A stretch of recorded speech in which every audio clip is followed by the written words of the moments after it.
So as many of you know, when we started this business in 1997, Midtown didn't exactly look like Midtown. The narrative was that Detroit was closed for business. And Anna and I challenged that narrative. We loved Detroit, and we felt that Detroit deserved something great. And to us, bread represented everything that we wanted to see for our city. A hearth, something wholesome, something to bring people together where they could break bread. It was universal, it was of use, it was nutritious, and it was accessible to people. Well, the story of Avalon is now almost etched in stone. It's stuck on the wall, actually. There's a narrative of Detroit, of Avalon, that now has sort of become a bit iconic, which is that when we first opened at 422 West Willis, it was it didn't really look the same, and there was no windows. None of the stores had any windows. And our landlord, in fact, told us when we took out the cement to put in windows, he said, "Are you sure the neighborhood's ready for windows?" And we said, "Well, we're ready for windows." And we put windows in, and from the first day, there were so many people coming through the doors, and we're so excited, and we're so passionate about what we were producing, and we have been so grateful ever since.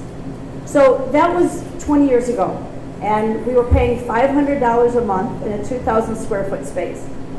4 years ago, we had outgrown that space, and we moved on to Bellevue, and I know some of you have been there, and we now have a 50,000 square foot bakehouse in the Beltline district. Interestingly, the narrative there was similar.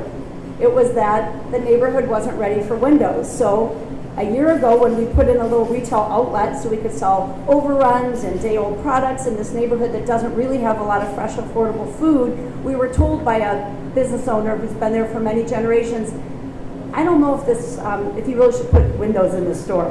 So of course, that was just the challenge that we wanted, to put windows in the store. And now we're over there on Bellevue, and it's a wonderful space, and we're doing great. So now we're here. I would say it's safe to say the narrative here now is the neighborhood's safe for windows.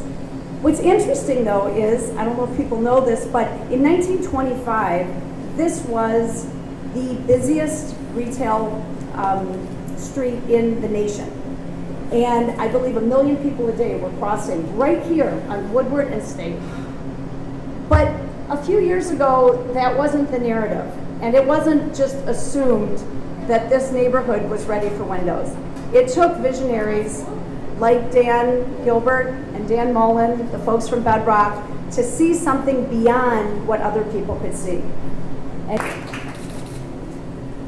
thank you so much, Jackie, and I'm so grateful to be here. It's as Jackie mentioned, it was about a year and a half of us trying to figure out how to get Avalon into this space. But if you rewind time even further, about 4 or 5 years ago when we first came to town, we were lucky enough to meet Jackie and Ann. And our vision has always been infusing the local community with some of the national stuff. As you see, Under Armour right across the street, right next to Avalon Breads. And that was our passion from day one, is how can we work with the community that's here and expand together. And so 4 years ago, we were touring. Before, there wasn't a lot here at all, really. Retail was just a vision and a thought. And we went on 4 or 5 tours, 4 or 5 different times, and we always knew that this was going to come to life. And as everything, timing is so important. So a year and a half, we get together and we start putting the real estate plan together, and we find this amazing space. As you guys can see, the design here and the layout is just beautiful. And we were able to put it together. But more importantly, as Jackie mentioned, Ann and Jackie and ourselves and the Avalon team just became instantly family. They have the same vision for changing lives through their product and how they can help not only Detroit but the community, and that's the same thing we have with how we think about real estate and position real estate. How can we impact outcomes? How can we change lives? And how can we work together as one big family to really make Detroit a really special city, enhancing what it already is. So